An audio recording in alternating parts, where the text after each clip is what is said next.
Good evening. It's a pleasure to see all of you here this evening. I'm so thankful that you have decided to come out on this Tuesday night and to be a part of this service. And I'm grateful for the invitation to be here and to be with you, and appreciate that thoughtful prayer and these wonderful hymns.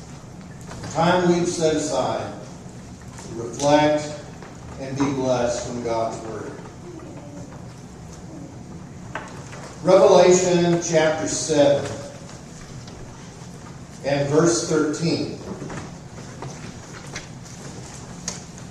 will be the verse that we read tonight as we get started. Revelation 7:13. And one of the elders answered, saying unto me, These that are arrayed in the white robes, who are they? And where did they come from? It is from this verse that we get our lesson title. Who are these people?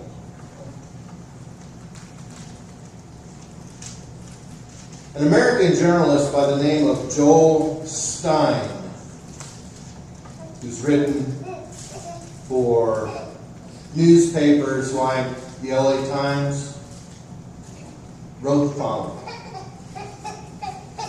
Heaven is totally overrated. It seems boring. Clouds, listening to people play the harp. It should be somewhere where you can't wait to go, like a luxury hotel. Maybe blue skies and soft music were enough to keep people in line in the 17th century, but heaven is going to have to step it up a bit. They're basically getting by because they only have to be better than hell. It makes my blood boil when somebody mocks what Jesus is preparing for us. Amen. I am not the least bit concerned that heaven will be a disappointment. But I need to be concerned about missing it. I want to study Revelation 7 with you because this chapter involves us in a study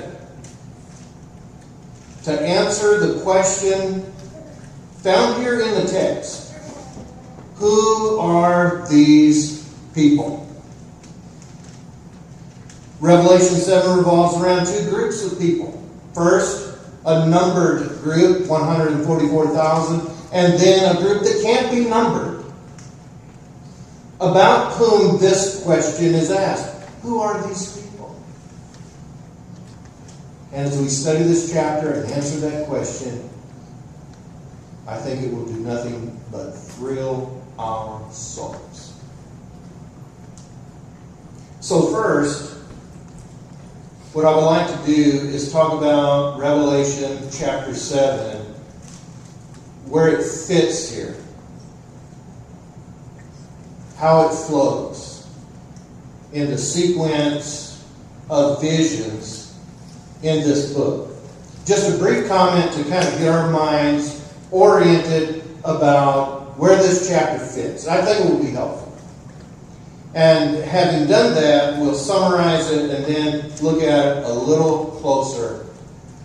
And I hope appreciate all the more what the Lord is preparing. The context of Revelation chapter 7 is, first of all, it's found in a very unique book of the Bible. As we all know, the last book is different from the previous 26. Although Revelation is a lot like some of Daniel and some of Zechariah, yet it's different in the New Testament. And I think if we're Bible readers, We know that. Revelation is a symbolic book. That doesn't mean it's an unreal book.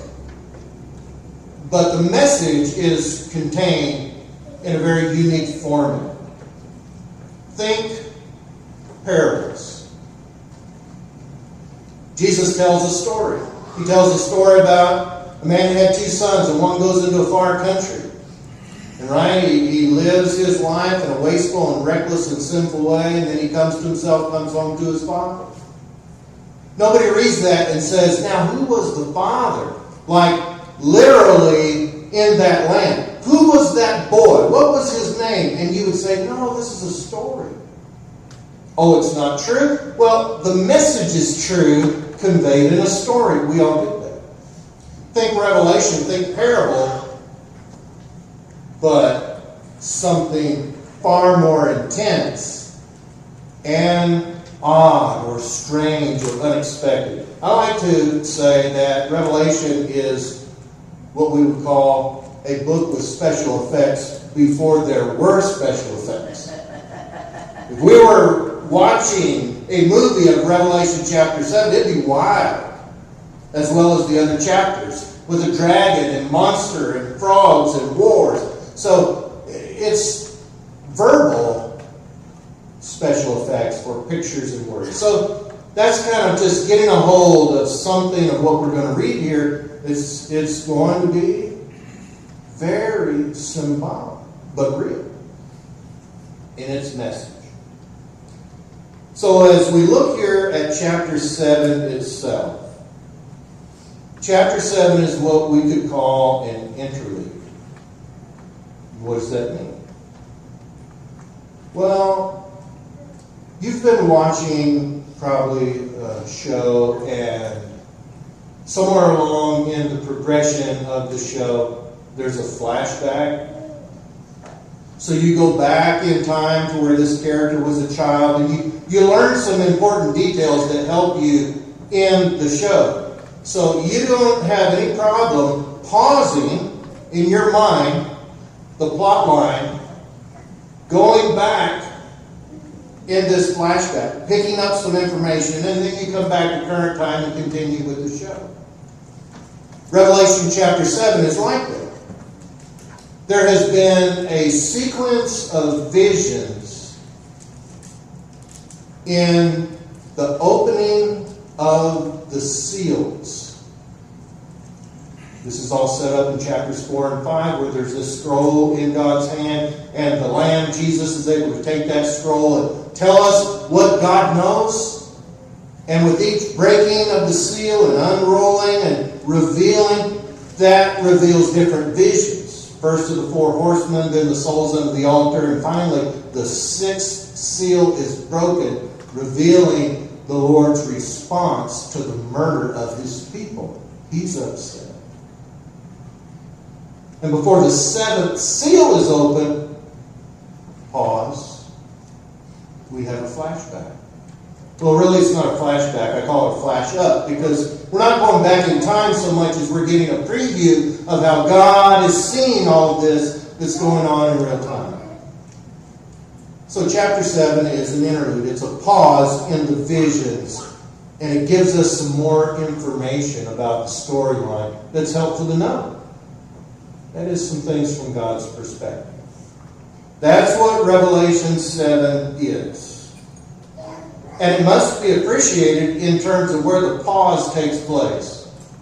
So the opening of the 6th seal, and we can't stop and go back and read chapter 6 tonight because of our time constraints, but we can just say the 6th seal is simply the opening of the scroll and the telling of what God thinks about the murder of his people. So I just want to ask you to dip into chapter 6 with me. Read this verse. The 6th seal is open. The earth is like falling apart as a response to something that is going to happen. Just read this one verse with me, the last 2 verses of chapter 6. And they say to the mountains and to the rocks, fall on us and hide us from the face of him that sitteth on the throne, and from the wrath of the Lamb. Save us from what? The wrath of the Lamb. Why is the Lamb going to unleash his wrath? Because his people have been murdered. Chapter 7 then comes in. Okay, hold that thought. The wrath of the Lamb. The Lamb is going to bring judgment upon the wicked world that has oppressed his people. Hold that thought. Now, chapter 7. The interlude. That's what we'll study tonight. So as you think about the wrath of the Lamb, go with me to chapter 7. And here's what we'll do. I'm going to summarize it in its 3 sections. Then we're going to look at it a little closer.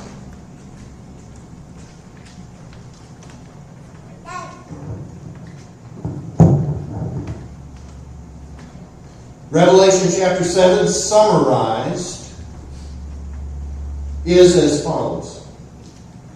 First, you have the command to the angels, verses 1 through 3.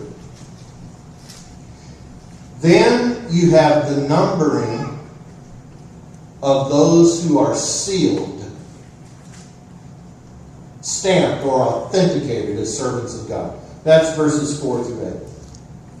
And then you have this sight that John sees of a great multitude. Verses 9 through 17. And that's where we get the question, who are these people? All right, you see the summary? The command of the angels, the numbering of the servants, the sealing of the servants, and the declaration of their number, and then the sight of the great multitude. Let's look at this a little closer now. Revelation 7, studied and analyzed. First, the command of the angels. Now, again, here we have these word pictures, these special effects. Read with me Revelation 7, 1 to 3. After this I saw. Now I was told, John is seeing the message. Or to use the parable analogy, he's not hearing the story told, he's seeing it in a prophetic vision. So after this I saw 4 angels standing at the 4 corners of the earth, holding the 4 winds of the earth, that no wind should blow upon the earth, or the sea, or upon any tree. Why are they doing that? Wait, what's chapter 6 in with? The wrath of the Lamb. And they are commissioned to unleash his wrath, but they're holding back the wind. And so we read, verse 2, and I saw another angel ascending. John is seeing this. This is awesome. How does he see the angels holding back the wind? But he sees now another angel coming from the sun rising, having the seal of the living God. And he cried with a great voice to the 4 angels, to whom it was given to hurt the earth and the sea. So we know what their purpose is. He comes and he says to the 4 angels, hold back. Wait. Why is that? He said, hurt not the earth, neither the sea, nor the trees, till we have sealed the servants of our God on the foreheads. Now, this visual scene is set up to bring us to this point, to this principle, this truth about the story. That the wrath of the Lamb is going to be unleashed, and He is going to bring justice. He is going to deal with the wicked who oppress His people.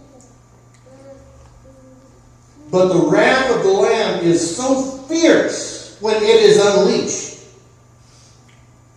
as if the winds of destruction were unleashed upon the earth, that what He does to protect His own people, His servants, is He has the angel go throughout the earth and identify, that's my servant, that's my servant, he's my servant, she's my servant, to protect them from the coming judgment.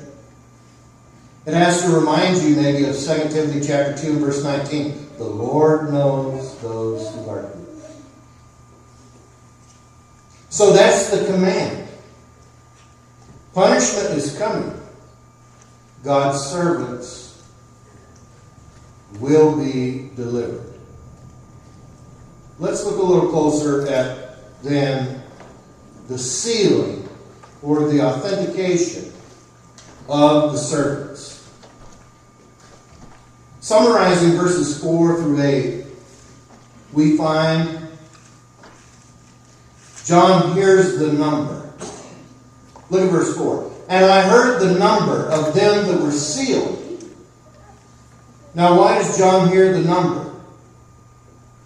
Well, apparently he needs to hear the number. It's important for him to hear the number.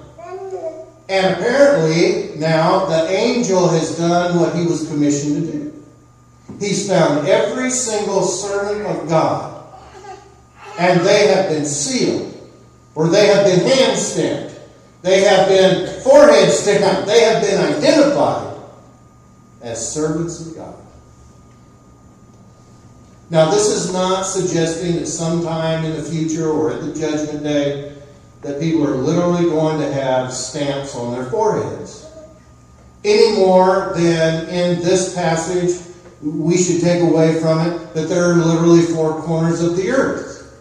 Any more than we should back up to chapter 6 and think that Jesus is actually a lamb. He's not a sheep.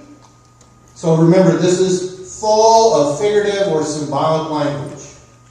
The point is, God knows those who are His.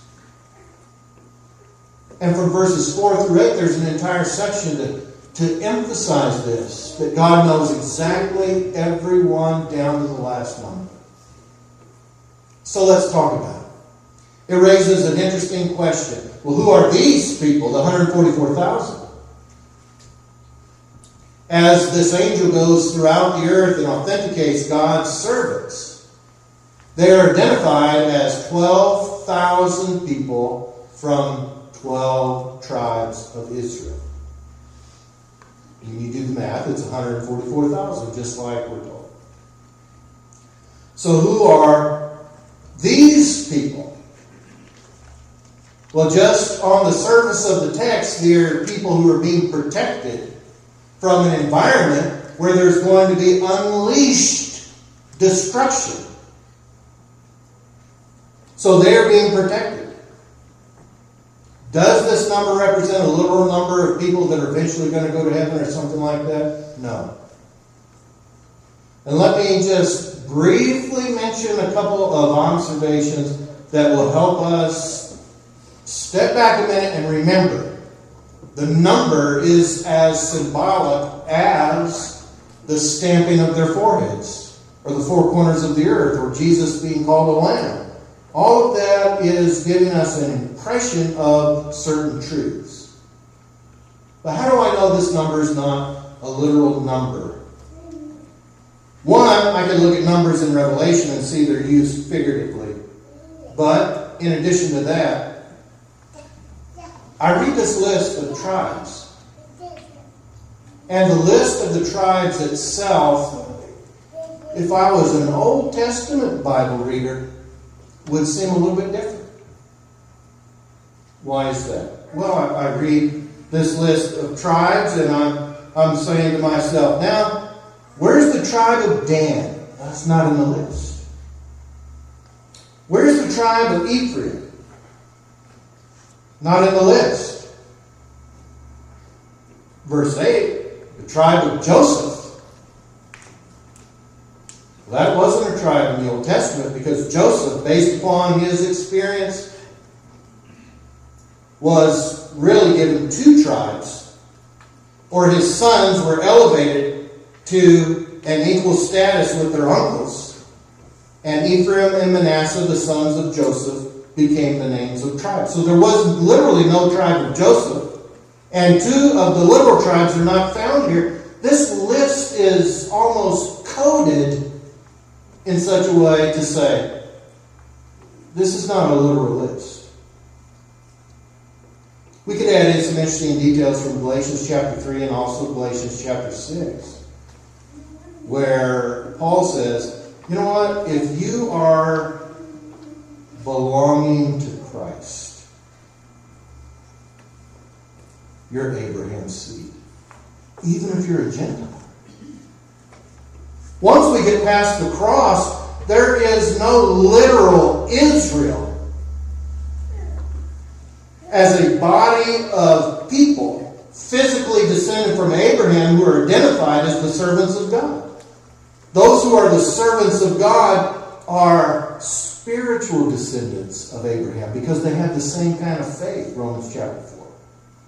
So I take all this together and I think this isn't really 144,000 literal Israelites in this chapter being discussed. But here's just a little footnote to put on this. In Matthew chapter 8 and verse 11, Jesus says, many will come from afar. Many will come from the east and the west and sit down at the table with Abraham, Isaac, and Jacob in the kingdom of heaven.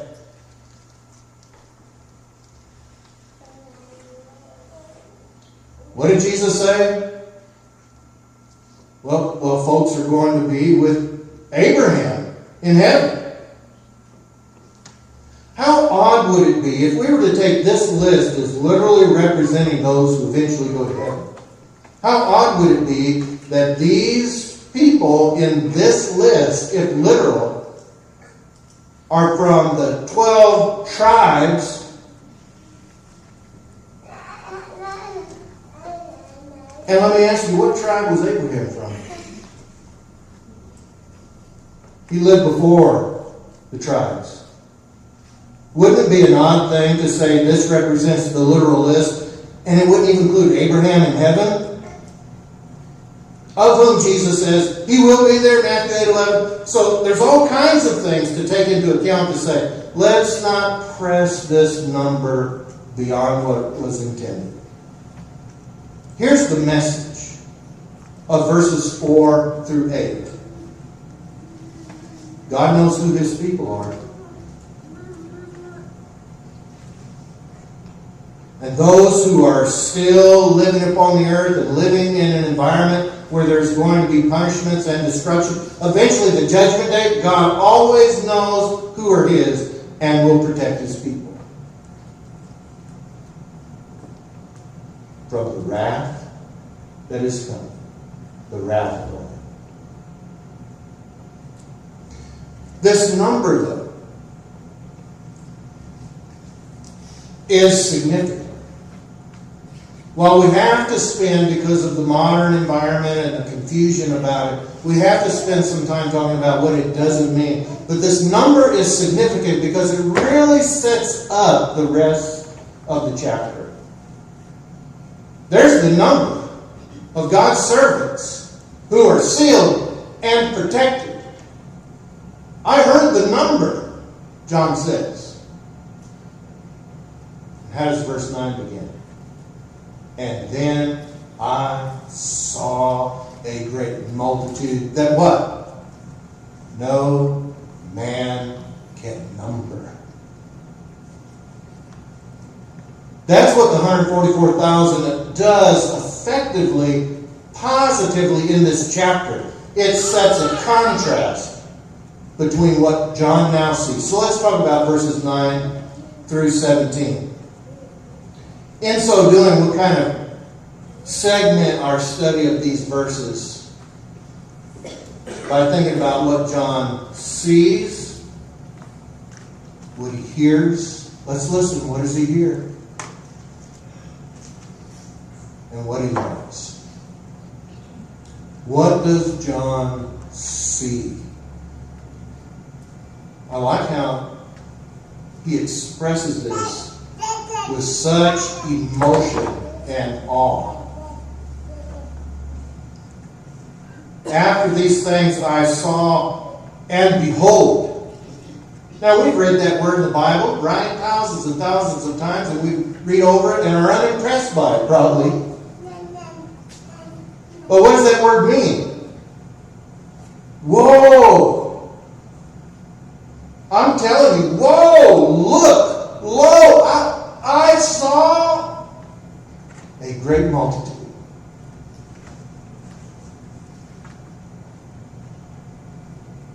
And his jaw dropped, we might say. He was in awe of what he saw. A number of years ago, before Jill and I and our girls moved from California to Tennessee, there was a youth event over in the Bay Area. And we took girls over there on a Saturday. So we knew we were moving in a couple months, so Jill and I dropped them off, and we decided to go into San Francisco down to Fisherman's Wharf and kind of take a walk down memory lane for a little bit, thinking, we probably won't be back here, at least for a long time. As we finished our day and we're heading to pick up the girls, we cut through Golden Gate Park, and all of a sudden the traffic just came to a halt. The traffic could be bad at any time, but this was unusual. Something was going on. And we started inching along and inching along. And we came to a spot in Golden Gate Park where you can look down an area that is just vast. There are trees bordering it on either side, but in the middle of this section is a huge, long, grassy area. I can't even imagine how many football fields you can fit into this area. It's vast. And it was full of people. I can't remember any other time in my life when I saw so many people in one place. And Jill began to look on her phone. What's going on in San Francisco today? It was April 20th, 2019. World Weed Fest. She accused me of hanging my head out the window. That did not happen. But I thought, here are all of these people congregated for wickedness and sin. But it did give me a mental picture. And John says, I looked up and I saw a sea of humanity. You can't put a number to it. That's what he saw. But what did he hear? This had to be awesome. If you keep in your mind that massive group of a great multitude, and they are singing. What? Salvation belongs to our God. These people are singing about being saved.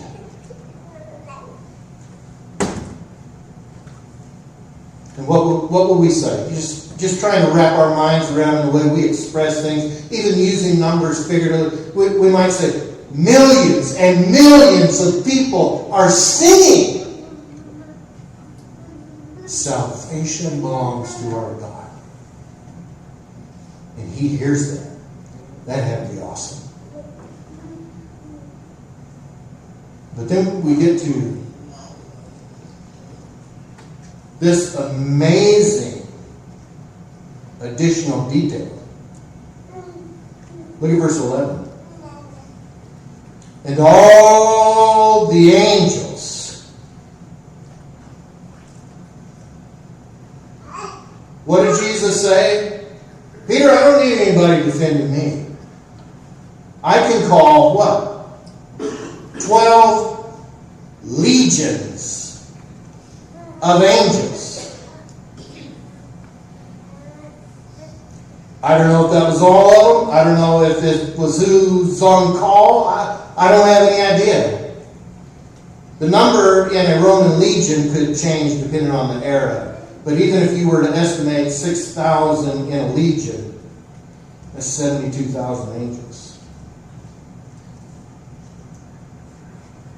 I don't know how many angels there are. Nobody does. But John said, I saw all the angels standing around the throne. This is a vast congregation of saved humans and all the angels. In addition to the elders and the four living creatures, and they fell down before the throne on their faces. Wouldn't that be something to see? And worship God. This is awesome. Look at verse 12. Worship God saying, Amen. To what? To what they're singing. Amen, say the angels.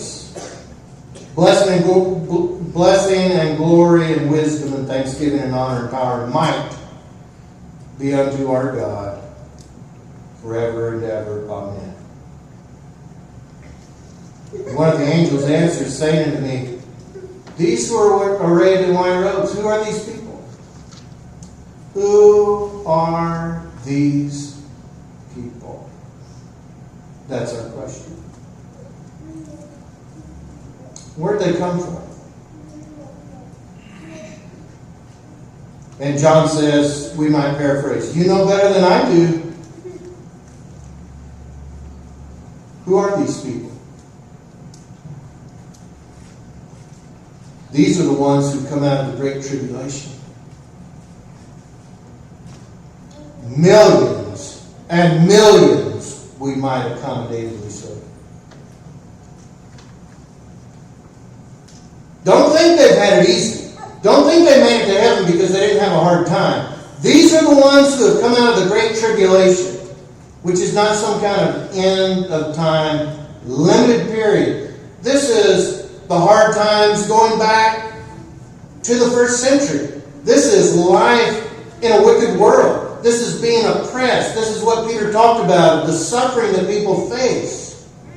It's the Christians' lot in any day and time, potentially. This life, this pressure, the great tribulation. They've come out of that. They've lived through it. They've walked in His footsteps. That's who these people are. But look at the additional identifying characteristic. It's not just because they suffered that they're here. It's not as if, as some seem to believe, all you have to do is die to go to heaven. No. It wasn't merely suffering that now they're rewarded with comfort. Who are these people? They're the ones that have come out of the great tribulation and they washed their robes and made them white in the blood of the Lamb. That's who they are. They are those who have washed their robes and made them white in the blood of the Lamb. Or to use Paul's words from Colossians chapter 2, verses 12 and 13. They have been buried with Christ in baptism, in which also they were raised with him through faith in the working of God. They have been buried and they have been raised and have washed in his blood their robes, having the forgiveness of their sins. That's who these people are. These are the people who, according to Jesus' guidance in Matthew 10, verse 28, these are the people who didn't just run because they were afraid of physical harm. Fear not him who's able to destroy the body. Fear him who's able to destroy both the body and soul in hell. These are those who washed their robes. And what are they singing about? Salvation. That means you've been saved from something.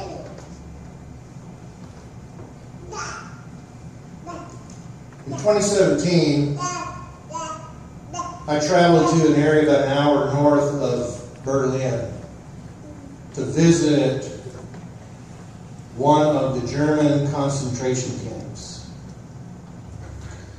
And the name of this one is Sachsenhausen. It's different from the other camps we think about, like Auschwitz and those farther to the east. This was in Germany itself and was largely a concentration camp for political prisoners. It was where a lot of the experimentation was done that was implemented in other death camps. So as we toured this site, it is a very sober reminder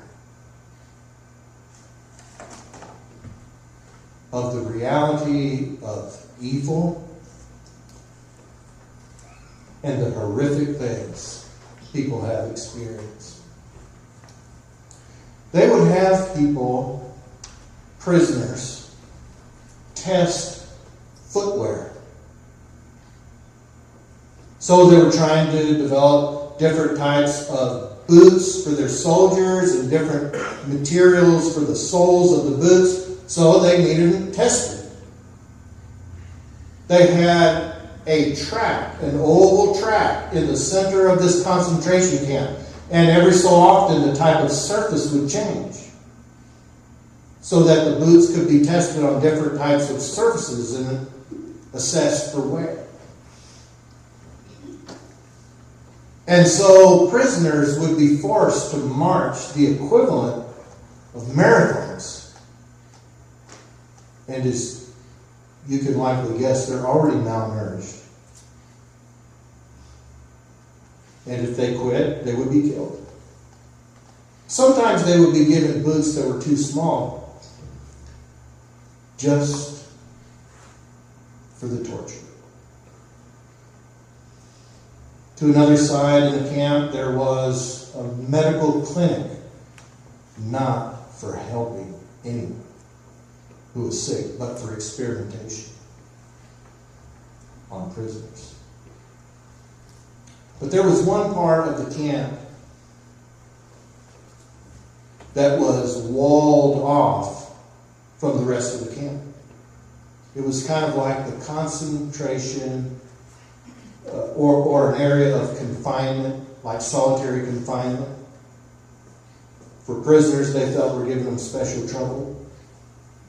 And as you go into this enclosure, which has this high wall around it, inside the compound, you come across 3 wooden poles about 15 feet high each, like a wooden telephone pole.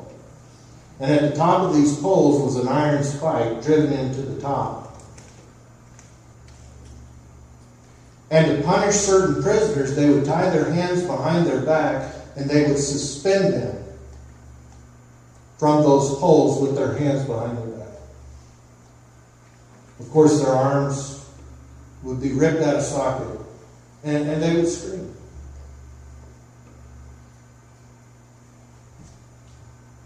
And the purpose of this was not just to punish the prisoner. It was to let those people know that could not see over the wall. Let those people know by those screens, no matter how bad you think it is over there, there is someplace worse.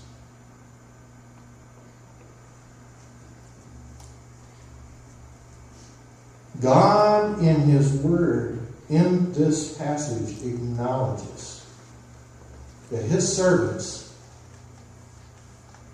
have been through a great tribulation. He does not diminish the things that we may suffer and have to suffer. But we would not be faithful to the teaching of Jesus if we didn't remind ourselves that no matter how bad we think we may have it in this life, there is someplace worse. God.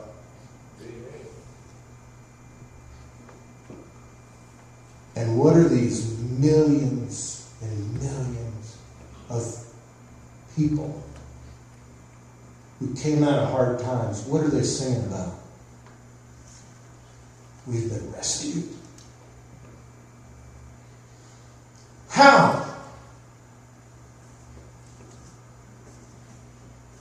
Because the Lamb paid the price for us. And they have washed their robes in the blood of the Lamb. The next verse says, verse 15, therefore, here's what John learns. He sees this vast multitude. He hears the singing and the questions. And he learns that these people who've come out of the great tribulation and have their robes washed because they've been obedient to Jesus Christ, they're before the throne of God. No matter how good you think you might have it in this life, there's somewhere better. And they are before the throne of God, and they serve Him day and night in His temple.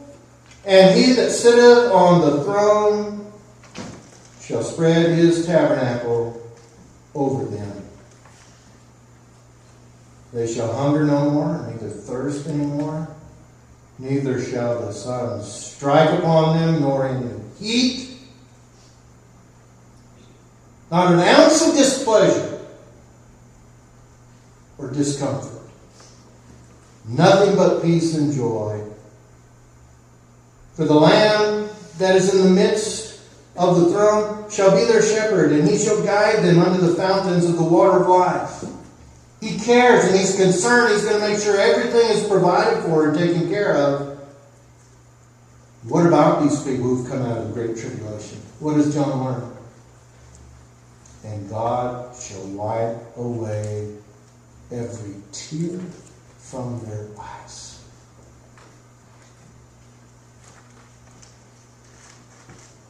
That thrills my soul. Who are these people? These are the people who were sinking deep in sin and were rescued. These are the people for whom the cross never grows commonplace. These are the people who cling to the old rugged cross and even late in life are always moved to tears by the cross. These are people who've made it clear they're on the Lord's side. These are people who are washed in the blood of the Lamb, for whom God wipes away every tear. I and you are not worried that heaven is going to disappoint.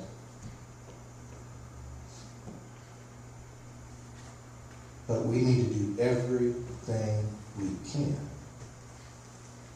not to miss it. Amen. Thank you so much for your kind attention as we have studied this beautiful chapter of Revelation chapter 7. Who are these people? They've come out of the great tribulation. Were washed in the Lamb's blood. And are now before the throne of God. And cared by God Himself. If you're here tonight and we can help you in any possible way, whether to obey the gospel or have prayer, be encouraged, won't you come while we stand and sing? Soldiers of Christ, arise, and put your armor on. Strong in the strength which God supplies. Strong in the strength which God supplies through His beloved Son. Strong in the Lord of hosts and in His mighty power. Who in the strength of Jesus trust. Who in the strength of Jesus trust is more than conqueror. Standing in His great might with all His strength endue. But take to arm you for the fight. But take to arm you for the fight, the panoply of God. Leave no one God.